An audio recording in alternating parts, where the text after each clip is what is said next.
I'm kind of with you where again, I've experienced something similar with the gender identity thing where I'm like, "Oh, now you're brave?"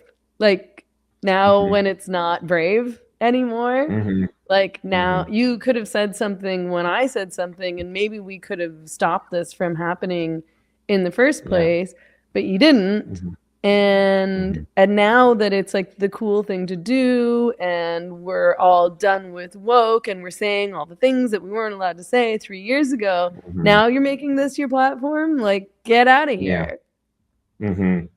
Yeah, I'm very defensive towards, those my friends that have stood up, because I know their stories. I know what they risked, and we all kind of went through this thing together. So when somebody surfaces out of nowhere, there's all of a sudden saying all these like I said, based things where, like, well, we've all been saying that, but you just happen to say it on CNN right at midnight with a minute to spare, and somebody like that gets blown up, and that's kind of the problem with, I think, you know however you want to define it, the conservative or the right or independent, so everybody who's not woke or on Mhm. that side of the spectrum is pining for heroes, and they love to take somebody who used to be on one side, and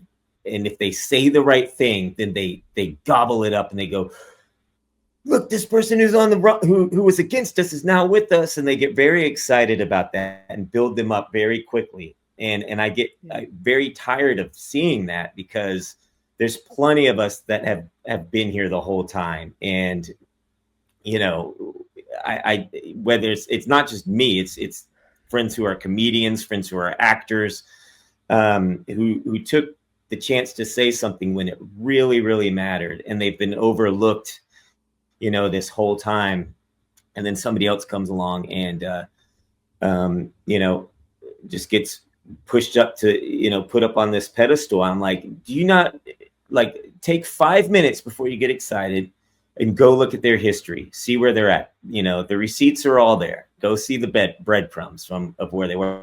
And in Whitney Cummings' case, it was like, I feel like she was, part of the problem a little bit ago. And so, sure enough, she was, pushing the shots, had, mandated shots. The reason I called her out was because she was sitting there responding to people on X, and she was saying it wasn't my it wasn't my thing. It was the venue's thing. She was putting the blame on the venue, and I'm like, you're making the venue money. It wasn't the venue. It was you. Mhm. You had the decision to make of, do I tell the venue no, we're not doing that, or do I comply? And based on her posts from that time, she had no problem with the venue's requirements for those shows. So I was calling her out on it, and she ended up blocking me as well. And those are huge red flags to me. I see it time and time again. Like I said, like, my first question is, where have you been? Where were you? And if they block you, well, then there it's an insincere apology.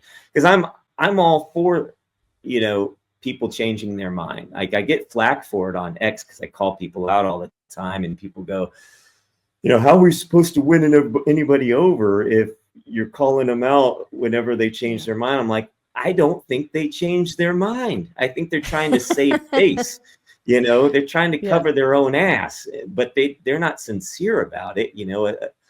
I compare it to an abusive relationship. Like, we've been in an abusive relationship with a lot of people for a number of years now, and you don't an abusive person doesn't say, hey, I'm not going to do it anymore, and then you forgive them.